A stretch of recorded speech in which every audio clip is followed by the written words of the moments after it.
13 नवंबर 2024 को social media पर एक वीडियो बहुत तेजी के साथ वायरल होने लगता है। दरअसल वो देश के अलग अलग हिस्सों में वीडियो वायरल हो रहा था। उस वीडियो में देखा जाता है कि कमरे के अंदर कुछ खड़े हैं तो कुछ बैठे हैं, किसी के हाथ में गिलास लगा हुआ है तो किसी के हाथ में बोतल लगी हुई है, कोई खड़ा होकर झूम रहा है तो कोई अपना मस्ती में मगन है। दरअसल इस वीडियो के वायरल होने के बाद लोगों ने तरह तरह की बातें करना शुरू कर दिया, तरह तरह के अंदाजे लगाना शुरू कर दिया। दरअसल उत्तराखंड की राजधानी देहरादून के अंदर एक बहुत बड़ा हादसा हो जाता है। उस हादसे में 6 जनों की मौके पर ही मौत हो जाती है और एक जिंदगी और मौत की जंग लड़ रहा होता है। और इसी बीच में जब ये वीडियो बहुत तेजी के साथ वायरल हो रहा था तो लोगों ने कहना शुरू कर दिया, जो हादसे में मारे गए हैं ये वही तो हैं, अब ये क्या कर रहे हैं। दरअसल आज की सच्ची घटना के माध्यम से यही जानने की कोशिश करते हैं कि आखिरकार उस हादसे की रात में हुआ क्या था, कैसे वो हादसा हुआ जिस हादसे की चर्चा अब हर घर में हो रही है, देश के अलग अलग हिस्सों में हो रही है। वो खुशी मना रहे थे और वो खुशियां गम में तब्दील कैसे हो जाती हैं। आदाब, नमस्कार, सत श्री अकाल। मैं उस्मान सैफी। आज की जो सच्ची घटना मैं आपको सुनाने जा रहा हूँ, ये सच्ची घटना है उत्तराखंड की राजधानी देहरादून की। दरअसल बात कर रहा हूँ 30 अक्टूबर 2024 को, जब पूरा देश धनतेरस का पर्व मना रहा था। तब देहरादून की राजधानी का जाना माना एक चेहरा, जाना माना एक कारोबारी जो कि पटाखों का कारोबारी करते थे, जहाँ नाम उनका सुनील अग्रवाल, कालिदास रोड के वो निवासी होते हैं। उनके घर में एक नई कार आती है, इनोवा कार, टॉप मॉडल की वो कार होती है। और जैसे ही उनका जो बेटा होता है जिसका नाम अतुल अग्रवाल होता है, तो अतुल अग्रवाल के जो कुछ साथी दोस्त होते हैं वो बार बार एक बात कहने लगते हैं कि पार्टी तो बनती है। हर घर में यही कहानी होती है, जब कोई चीज़ नई आती है, कोई नया हम कुछ करते हैं, खरीदते हैं, लाते हैं, कुछ भी नया, कुछ भी अच्छा होता है तो शुभ के लिए कुछ पार्टी वार्टी तो बनती है। और खासकर दोस्तों का ये हक भी बनता है कि पार्टी तो होनी ही चाहिए। जब बार बार इस तरह की बातें हो रही थी तो बातचीत होने के बाद कहा जाता है ठीक है पार्टी कर लेते हैं। 11 नवंबर 2024 को सिद्धेश अग्रवाल जिनका दोस्त होता है, जिसकी उम्र लगभग 25 साल के आसपास होती है, उसके पिता विपिन कुमार अग्रवाल अपने परिवार के साथ, जो कि राजपुर रोड के रहने वाले होते हैं, उन्हें देहरादून में एक शादी समारोह में जाना था। साथ ही हाथरस में भी उन्हें कुछ काम था। जब वो चले जाते हैं तो घर खाली हो जाता है। जब घर खाली होता है तो जिस दोस्त के घर में नई कार आई थी, उस दोस्त को ये मैसेज दिया जाता है कि आज पापा भी घर पे नहीं है, एक काम करो, अगर तुम्हें दिक्कत ना हो, एतराज़ ना हो तो यही बात कर लेते हैं। कुछ इस तरह के अंदाजे लगाए जा रहे हैं, मीडिया में कुछ इस तरह की रिपोर्ट चल रही थी। एक तरफ ये तैयारी चलनी शुरू हो जाती है और दूसरी तरफ एक लड़की है जिसका नाम कमाक्षी होता है, जो कि काबली रोड की निवासी होती है। उसी की दोस्त उसके घर पर रुकी हुई थी जिसका नाम गुनीत कौर होता है, जो कि जीएमएस रोड की निवासी होती है। ये दोनों दोस्त साथ साथ होती हैं, लेकिन इसी बीच में, इसी साथ में देहरादून के परेड ग्राउंड पर युवा महोत्सव कार्यक्रम चल रहा था। और युवा महोत्सव कार्यक्रम में सिंगर पवनदीप परफॉर्मेंस कर रहे थे। और ये जो लड़की होती हैं दोनों, जिनका नाम कमाक्षी होता है, दूसरा गुनीत कौर होता है, ये दोनों अपने परिवार की सहमति के बाद सीधा उस कार्यक्रम में जाती हैं। और कार्यक्रम में जाने के बाद लगभग 9:30 बजे तक तो वहाँ रुकती हैं।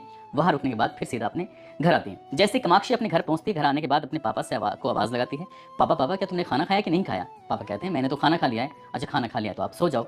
बेटी अपने पिता से कुछ इस तरह की बात करती है। जब इस तरह की बात होती है तो पिता भी उसके सो जाते हैं। जो बेटी होती है और उसकी सहेली होती है वो घर में ही थे। किस वक्त उन्हें मौका मिलता है और मौका मिलने के बाद वो यहाँ से चुपचाप यहाँ से निकल जाते हैं। निकलने का वही जो जगह थी, जो दोस्त होता है जिसका नाम सुधेश अग्रवाल होता है, जो राजपुर रोड पर रहने वाला होता है, उसके यहाँ पर पार्टी वार्टी का आयोजन कर लिया जाता है। और ये आयोजन का अंदाजा कुछ इस बात से भी लगाया जा रहा था कि कुछ सेकंड का वीडियो होता है वो तेजी के साथ वायरल हो रहा था।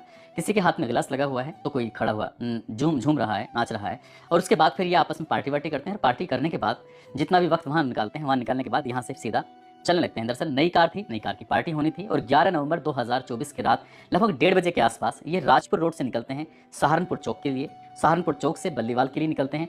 जो गाड़ी की रफ्तार है वो आराम से, इत्मीनान से चल रही थी, मौज मस्ती में जा रहे थे, ऐसा सीसीटीवी में देखा जा सकता है, ऐसा मीडिया में दावा भी किया जा रहा है। अब यहाँ से तो गाड़ी निकल जाती है, लेकिन जब बल्लूपुर चौक से कोलागाड़ी रोड की तरफ जब जा रही थी तो बताया जाता है कि ऐसा मीडिया में भी रिपोर्ट में आया है कि BMW कार बहुत तेजी के साथ निकल जाती है। और जैसे कार निकलती है तो उन्हें लगता है कि शायद इनकी नई कार है, उनकी तो शायद पुरानी कार है, तो क्यों ना हम इनसे आगे निकल जाएं। शायद आगे निकलने की इसी होड़ में कार की रफ्तार कुछ इतनी तेज हो जाती है, ऐसा दावा किया जाता है। कहीं लिखा है 150 किलोमीटर प्रति घंटे की रफ्तार से भाग रही थी, तो कहीं कोई कह रहा है कि 180 किलोमीटर प्रति घंटे की रफ्तार से वो नई कार भाग रही थी। इधर से ये कार लेके बहुत तेजी के साथ जा रहे थे। उधर किशन नगर चौक की तरफ से ONGC की तरफ एक ट्रक जा रहा था, कंटेनर जा रहा था, कंटेनर HRSSJ 4348। ये पुराना सा कंटेनर होता है, भारी सी मशीन इसके अंदर रखी होती है। जैसे ही इनोवा कार ये जा रही है तो पता चलता है कि ये कार उस कंटेनर में पीछे से जाकर धंस जाती है। और जैसे ही कार उसमें जाकर धंसती है, क्योंकि रफ्तार बहुत तेज बताई जा रही थी, इतनी तेज कि कोई कल्पना नहीं कर सकता। उसके बाद जैसे उसमें लगती है तो जो कंटेनर का जिस हिस्से में जाकर वो कार लगती है, वो कंटेनर का वो हिस्सा भी पिचक जाता है, यानी कि अंदर की तरफ चला जाता है। जबकि वो भारी भरकम था, उसमें भारी भरकम एक मशीन रखी हुई थी। टक्कर लगने के बाद कुछ हिस्सा ऐसा होता है जो उस कंटेनर के पीछे चिपक जाता है। इसके बाद फिर कंटेनर के टक्कर लगने के बाद वो जो नई कार होती है, इनोवा कार, वो लगातार पलटी मारने लगती है। यानी कि जब लगातार पलट रही है, पलटते पलटते उसके परखच्चे से उड़ जाते हैं। आगे एक पेड़ होता है, पेड़ से जाकर वो कार टकरा जाती है। जैसे कार टकराती है वो जोर का धमाका होता है, हादसा होता है। कुछ लोग इधर से गुजर रहे थे, कुछ लोगों ने देखा भी, कुछ लोग, क्योंकि रात का वो सीन था। लगभग बताया जाता है कि 11 नवंबर की रात पौने 2 बजे के आसपास का वो वक्त हो रहा था, क्योंकि ज़्यादातर ये रास्ता इस वक्त खाली रहता है। लोग या तो घरों में सो रहे होते हैं या फिर ड्यूटी कर रहे होते हैं। जो भी था पूरा रास्ता खाली था, लेकिन इसी बीच में जैसे ही इस गाड़ी के परखच्चे उड़ जाते हैं तो एक फार्मासिस्ट होता है जिसका नाम दीपक पांडे होता है। दीपक पांडे इधर से गुजर रहे थे, उसने देखा कि एक बहुत बड़ा हादसा हुआ है। कार ने कई बार पलटी खाई है, पलटी खाने के बाद वो जाकर एक पेड़ से टकराते हैं और जब वो पास में जाकर करीब जाकर देखते हैं तो पता चलता है कि जो ड्राइवर है, ड्राइवर मर चुका है। ड्राइवर की बराबर वाली जो सीट पर बैठा हुआ लड़का है उसकी जो गर्दन है वो बिल्कुल अलग हो चुकी है। ड्राइवर के जो कंडक्टर है, कंडक्टर साइड के जो पीछे एक लड़की बैठी हुई है उसकी भी गर्दन धड़ से बिल्कुल अलग हो चुकी है।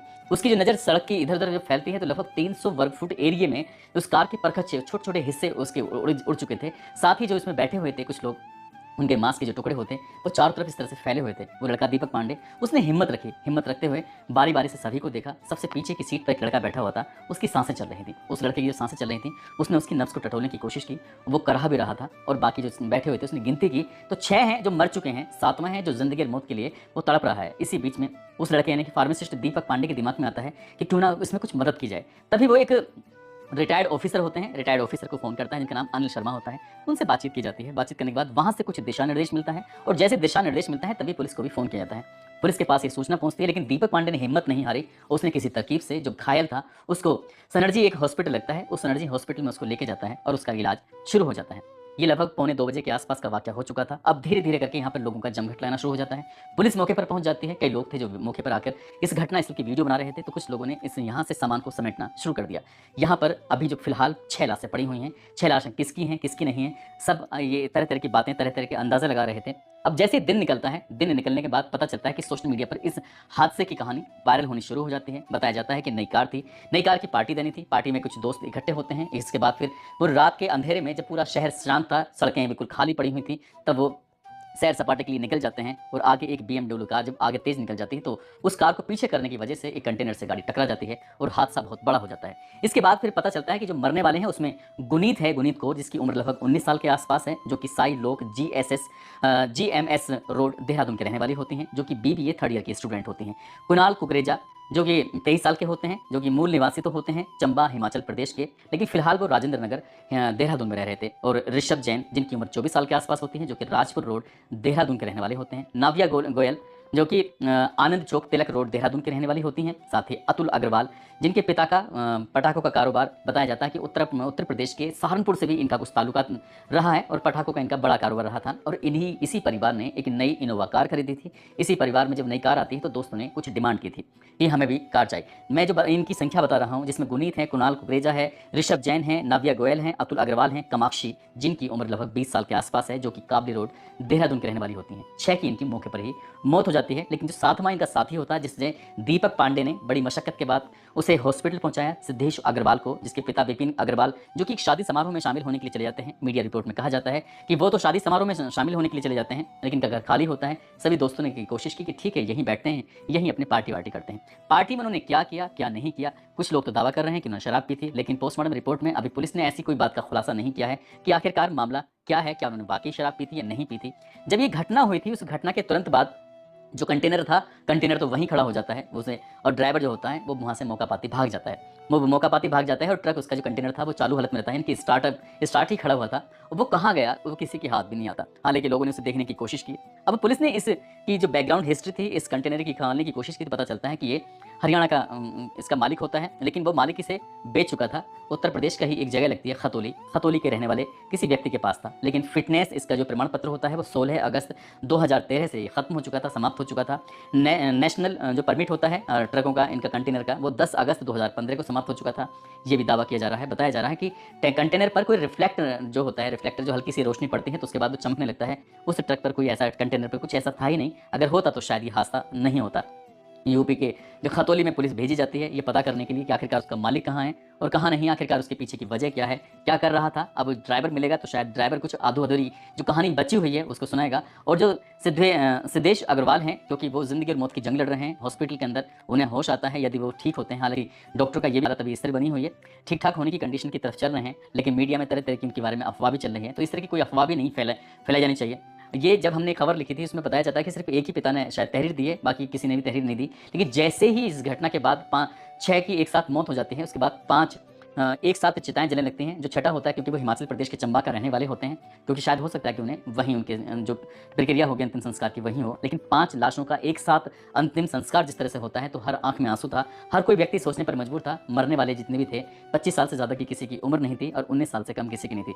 सबके सब ये बालिग थे। लेकिन इस तरह का हादसा कैसे हुआ, यही एक सवाल है और हर कोई इस सवाल इसके जवाब के लिए कोई पुलिस की राह तक रहा है, तो कोई ये अपनी तरीके से अंदाज़ा लगाने की कोशिश कर रहा है। कोई सोशल मीडिया पर वायरल हो रही वीडियो के से अंदाज़ा लगा रहा है, तो कोई कुछ कह रहा है कि ये बड़े घर के लोग हैं, कोई रईस बता रहा है, तो कोई कह रहा है कि पार्टी में कुछ ज़्यादा ही शराब पी ली थी, कोई कह रहा है कि रईसी दिखाने के लिए रात को सड़कों पे निकले थे। कुछ तरह तरह की बातें हैं, लेकिन पुलिस अभी किसी ठोस नतीजे पर नहीं पहुंची है। पुलिस की जो जांच रिपोर्ट होगी, पुलिस की रिपोर्ट ही सामने आएगी। लेकिन अफसोसजनक बात यह है कि देहरादून की जो एक राजधानी है एक प्रदेश की, वहाँ के कैमरे भी सही से काम नहीं कर रहे थे, ऐसा भी बताया जाता है। यदि कैमरे काम कर रहे होते तो ये बिल्कुल पता चल जाता कि आखिरकार पूरा का पूरा माजरा क्या था। हालांकि पुलिस प्रशासन को इस पर ध्यान देने की ज़रूरत है कि जो भी कैमरे हैं उन पर सही से काम करें।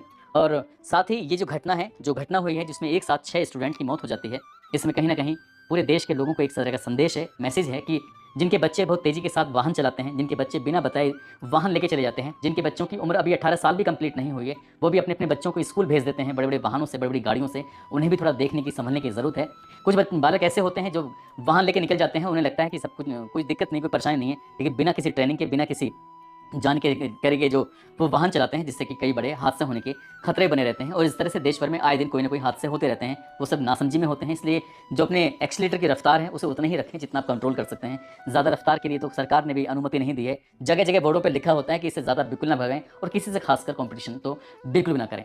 दोस्तों, इस पूरे घटनाक्रम को सुनाने का उद्देश्य किसी को परेशान करना नहीं है, किसी का दिल दुखाना नहीं है, बल्कि आपको जागरूक करना है, आपको सचेत करना है कि ऐसा ना हो कि खुशियां मनाने में कहीं कोई गमी हो जाए, कोई परेशानी हो जाए। इसलिए बहुत ही सचेत रहें, सतर्क रहें।